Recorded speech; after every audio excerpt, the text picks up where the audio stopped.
Hello, मेरा नाम ब्रजेश कुमार है। आज हम बात करने वाले sustainable and eco friendly building materials के ऊपर।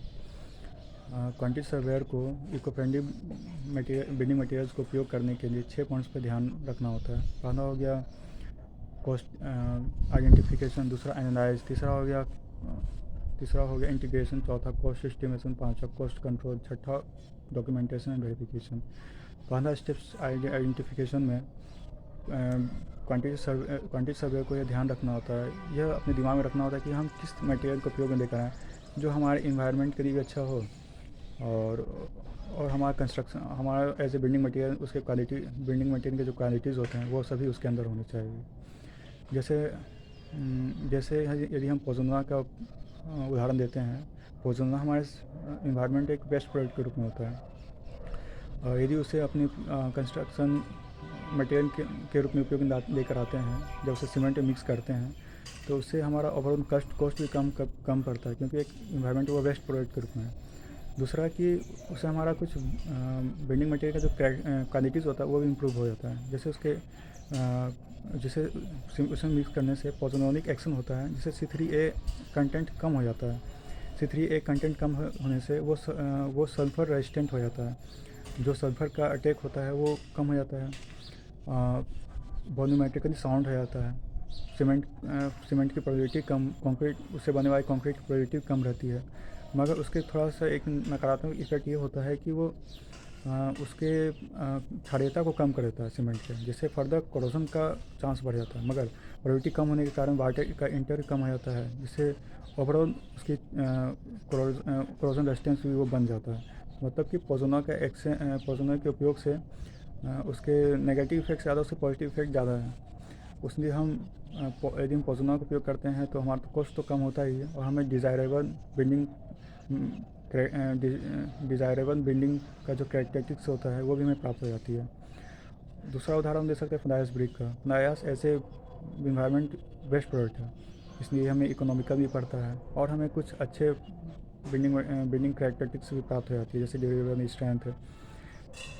अब आते हैं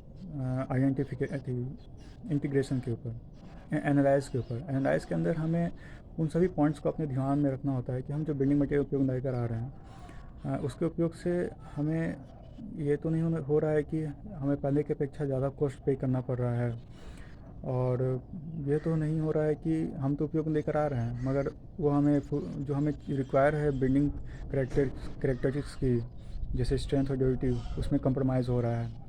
तो ये एनालाइज करना होता है कि उसके उपयोग से हमें क्या प्रॉफिट हो, क्या हमें एडवांटेज हो रहा है, क्या डिसएडवांटेज हो रहा है। जैसे हम पोज़ोना का उदाहरण दिए, पोज़ोना के उदाहरण में कि उसके वो C3A कंटेंट को तो कम कर देता था, वो उसके क्षारीयता को कम कर देता था, जिससे फर्दर कोरोजन का इफेक्ट बढ़ सकता है रेनफोर्समेंट, मगर वो प्रोबेबिलिटी को भी कम कर देता है पोज़ोना। तो ओवरऑल वो उस नेगेटिव जो क्वालिटी होता है उसको ओवरकम कर दे रहा है प्रोबेबिलिटी के कारण, तो कोरोजन से बच जा रहा है हमारा रेनफोर्समेंट। तो यह सभी पॉइंट्स को एनालाइज करना होता है कि हम जो नया कंस्ट्रक्शन मटेरियल को उपयोग में लेकर आ रहे हैं, नए मटेरियल को उपयोग में ला रहे हैं, जैसे बिल्डिंग मटेरियल, उसके उपयोग से हमें क्या अच्छे प्रॉपर्टीज़ प्राप्त हो रही है, क्या ख़राब प्रॉपर्टीज़ प्राप्त हो रही है, हमें उसे किस इन्वायरमेंट उपयोग करना है, किस इन्वायरमेंट उपयोग नहीं लेकर आना है।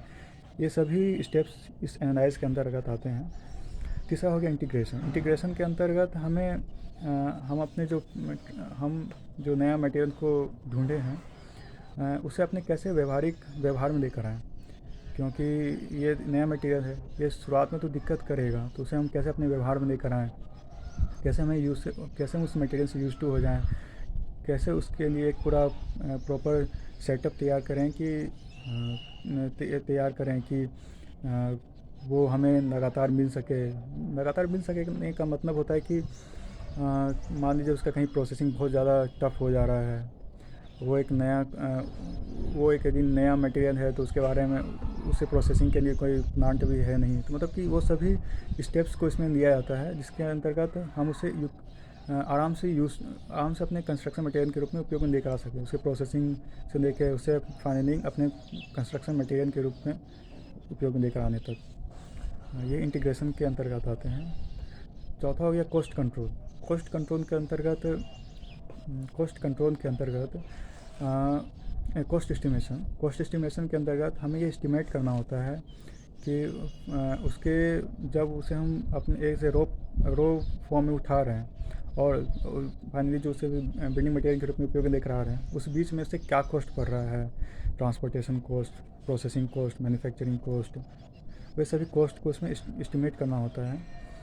ये नहीं कि हमारा वो कॉस्ट हमारे ट्रेडिशनल कॉस्ट से ज़्यादा हो जाए, तो ये इम्प्रैक्टिकल हो जाएगा किसी कंस्ट्रक्शन वर्क के लिए। चौथा हो गया कॉस्ट कंट्रोल। कॉस्ट कंट्रोल के अंतर्गत हमें ये सभी चीज़ों जो मैंने ऊपर बात कही इस बारे में कि उसके ट्रांसपोर्टेशन कॉस्ट, उसके प्रोसेसिंग कॉस्ट, मैन्युफैक्चरिंग कॉस्ट, उन सभी चीज़ों पर ध्यान देना होता है। और हमें तब ये डिसाइड करना होता है कि हम किस तरह के मटेरियल का उपयोग लेकर आएँ जिससे हमारा कॉस्ट भी कम पड़े। जैसे पोज़ोनोआ के उपयोग से तो हमारा, क्योंकि वो एज ए वेस्ट प्रोडक्ट था, तो उसे कॉस्ट भी कम पड़ जा रहा था, इन्वायरमेंट में था तो उसका कॉस्ट तो कम ही पड़ेगा ऐसे ट्रेडिशनल, और हमें कुछ अच्छी स्ट्रेंथ भी प्राप्त हो जाती। तो ये हमारे सभी रिक्वायरमेंट को फुलफिल कर रहा था। कॉस्ट कंट्रोल के अंतर्गत हमें ये पॉइंट्स को ध्यान रखना होता है कि हम ऐसे मटेरियल का भी उपयोग लेकर आएँ जिससे हमारा ओवरऑल कॉस्ट भी अंडर कंट्रोल रहे। तो अंतिम पॉइंट होता है डॉक्यूमेंट एंड वेरिफिकेशन। इसके अंतर्गत हम जो नए मटेरियल के उपयोग में लेकर आ रहे हैं, उसे प्रॉपर एक डॉक्यूमेंट उसका तैयार करना है कि उसके उपयोग में क्या प्रोसेस हैं, क्या स्टेप्स हैं, क्या प्रोसेसिंग स्टेप्स हैं, उसके उपयोग से क्या उसके पॉजिटिव इफ़ेक्ट आ रहे हैं हमारे as a building material, environment का क्या पॉजिटिव इफ़ेक्ट आ रहा है, क्या नेगेटिव इफ़ेक्ट आ रहा है। जैसे पोज़ोनोआ का उपयोग में, पोज़ोनोआ को उदाहरण हम यदि लेते हैं तो उसके उपयोग से हमारा C3A कंटेंट कम हो रहा था, हमारा परमिएबिलिटी कम हो रहा था, सल्फर रेजिस्टेंट हमारा सीमेंट बन रहा था। तो वो सभी जो नया मटेरियल्स के, क्योंकि उसे हमें एक डॉक्यूमेंट के रूप में पेश करना होता है, जब वो वेरीफाई होगा तभी उसे हम एज ए कंस्ट्रक्शन मटेरियल के रूप में उपयोग में लेकर आ सकते हैं। Thank you.